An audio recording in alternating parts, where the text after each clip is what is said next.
Thank you for the opportunity to present our concerns about the Alaska Long Trail's potential designation as a National Scenic Trail. We represent local Alaskans who believe this designation will negatively impact our state. One of the key issues with designating the Alaska Long Trail as a National Scenic Trail is that the trail is governed by a federal act, the National Scenic Trails System Act. This act would allow the federal government's control over the trail. This control often results in one-size-fits-all regulations that may not take into account the unique needs and preferences of Alaskans. In December 2022, Senator Murkowski secured $500,000 for a Bureau of Land Management feasibility study. The Bureau of Land Management is currently assessing if the trail meets National Scenic Trail criteria. The final scoping report is due this year with a plan to submit to Congress by the end of 2025. Importantly, management plans that will discuss access won't be till after Congress's decision, risking conflicts that proactive plans may have prevented. The Bureau of Land Management hosted public engagement meetings for the Alaska Long Trail feasibility study, but key areas like Talkeetna, Willow, and Nenana were completely bypassed. With only 243 attendees and poor advertisement, the meetings failed to represent the diverse interests of Alaskans, raising concerns about the inclusiveness and comprehensiveness of the public engagement process. Stated in Section 7C of the National Trail System Act, the use of motor vehicles along any national scenic trail is strictly prohibited. Any provisions for such access would have to be approved by the Secretary of Interior. U.S. Code of Federal Regulations, Title 43, concerning national scenic trails, explicitly prohibits the use of motor vehicles on these trails. Most importantly, violations of this prohibition are subject to federal penalties, highlighting significant consequences of noncompliance. The National Trail System Act uses the terms federal administration and local management. Alaskans should still be concerned because federal involvement in administering the trails could undermine local control. The designation reduces local control, placing authority with the Secretary of the Interior, known for actions against the Alaskan interest, like canceling Arctic oil leases. The BLM has emphasized designated crossings will be identified on existing motorized trails, which reflects prohibition of motor vehicles on the trail, and restrictions could harm local businesses by requiring additional permitting and a percentage of their profit. Activities like blueberry picking will even require permitting. Bureau of Land Management's off-road highway vehicle management in the Yukon-Charlie, Kenai Peninsula, East Alaska Resource Management Plan, and White Mountain are examples of federal management always being more restrictive than Alaska's off-road highway vehicle regulations. Comparing the Alaska Long Trail to lower 48 trails with NST designation shows major differences. For the Continental Divide Trail, 70% was motorized prior to NST designation.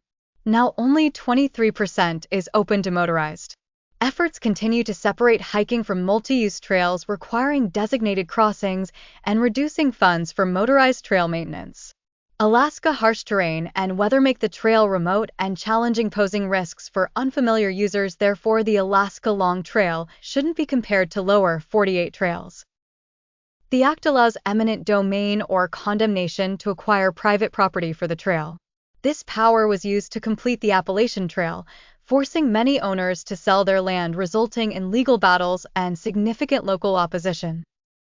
Under the Act, connecting and side trails are additional points of access.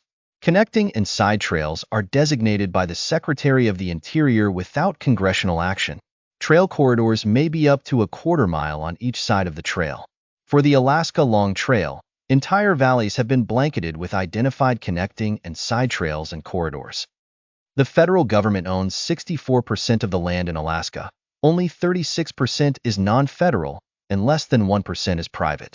The proposed trail will dissect the only contiguous state-owned land, shown in blue, and go through the most populated private lands, shown in red, causing significant controversy. The Copper River Railroad was donated for a federal easement after operations ceased. Using this corridor would likely face less opposition compared to the current proposed location for the Alaska Long Trail. This easement also offers a unique opportunity to develop a trail that will attract outdoor enthusiasts, preserves natural beauty, and boosts tourism in struggling economies. When comparing National Historic Trails to National Scenic Trails, the differences are clear. Historic trails like the Iditarod Trail preserve history and traditional use, allowing motorized access receives less federal funding. Scenic trails focus on preserving scenic value, often restricting traditional use. Management goals differ significantly, but both are overseen by the federal secretary. Therefore, comparing the Iditarod National Historic Trail to the Alaska Long Trail is not straightforward due to these key differences. Motorized recreation brings approximately $33 million to Alaska compared to $24.5 million from non-motorized activities. This represents 58% of the economic impact from motorized activities. Alaska could lose a significant portion of its recreational revenue, negatively impacting local businesses and communities. Motorized winter activities has seen significant growth with a 15.4% increase in 2020 and a remarkable 48.4% increase in 2021, highlighting the growing popularity of winter motorized sports in Alaska. We propose the following actions for the public. We encourage everyone to oppose the National Scenic Trail designation that will bring in federal overreach if approved. We also recommend relocating the proposed trail to already designated federal lands. We recommend for the community to participate in public engagement and promote transparency, and most importantly, please sign our petition on our website. Here is a list of references to support all the information in this presentation.